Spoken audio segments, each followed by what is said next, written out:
On system startup, the display will show the checkout menu. At the top left-hand corner of the checkout menu, the full test option will be displayed. By selecting full test, we can see that this test is comprised of the vent and gas test, the circuit leak test, and the circuit O2 cell test if installed. Each one of these tests can be run in sequence through the full test option, or by selecting the back button, we can see that the individual tests, vent and gas, circuit leak, and O2 cell can be run as individual tests. The low P leak test can be run as an individual test only from the individual test menu and is not inside the full test. In the event of a leak, only during the vent and gas portion of the full test, one of the possible places that a leak could be generated is at the seat of the bellows. In order to ensure that the bellows components are properly installed, we'll start with the bellows U-cup seal. The arrows will be facing towards the sky with all of the letters and numbers clearly legible. Installing the U-cup seal on the bellows base will allow us to install the next component, the bellows lock. To engage the bellows lock, we'll install it on the pivot point and making sure that each one of the locking lugs are in their respective places. Next, we'll install the bellows base on the lock, making sure that we fully engage both sides of the bellows and hear a positive click. 1 and 2. The last step in making sure that the bellows components are properly installed is ensuring that the bellows housing is in the correct position by rotating against the locking lugs clockwise. In the event of a leak during the circuit leak test of the full checkout, some of the parts that are common sources of failure include the disposable patient bag as well as the bag arm hose. During the full test, if we have a leak in vent and gas as well as the circuit leak test, it indicates that there is likely a problem with a component that is common to both circuits.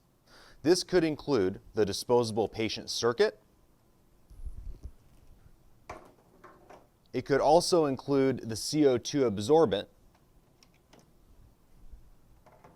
or any component that's in the front half of the breathing system. During the full test, the clinician will be prompted to remove the flow sensors to zero them. This is part of the user calibrations per our user reference manual.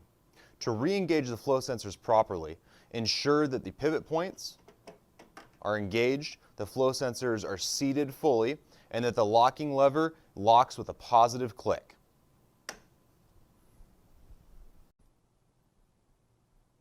In order to change out some of the common failure points for the circuit leak test of the full checkout, we can replace the patient circuit bag as well as the bag arm hose by removing the bag, disconnecting the locking point at the end of the bag hose, the pinch point located at the elbow, the pinch point located below the bellows housing, and the port that connects the bag to the breathing system. Another part common to both a leak in bag and vent mode would be the O2 cell or the plug if installed. To access the O2 cell or the plug, remove the flow sensors by disengaging the locking lever and pulling the flow sensors off.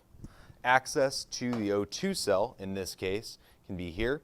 We can disengage the cable that goes to the O2 cell and make sure that it is fully engaged by rotating it clockwise.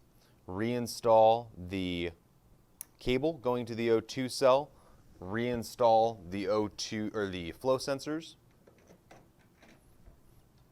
and making sure that you hear a positive click when the latch is engaged.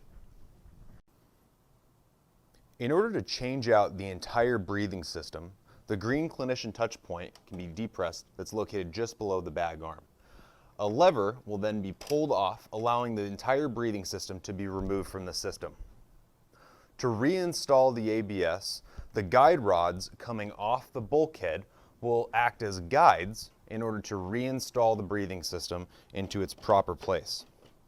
Once engaged on the guide rods, the system can be pressed into place, feeling a positive click and the lever moving when it's fully engaged.